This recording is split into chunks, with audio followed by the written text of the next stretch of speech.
Güzellerdek nazılar gökten. Men jürümen uykudun bika. Yanım otu söygen yürekte. Derdisini alganda şu ay. Yer cihanı yorut şuva. Men yarını sorsam bir çağ. Gözlerimge telmirim karar.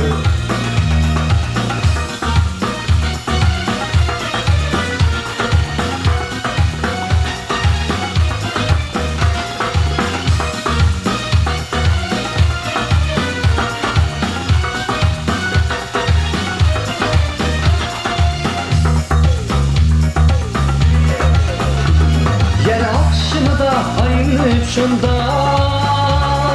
Sana kaynap ayda karaymen.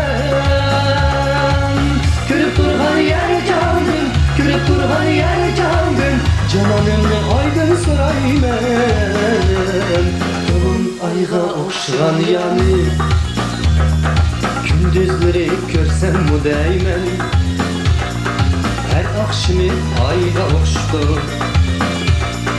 Didarga duysam men deymen.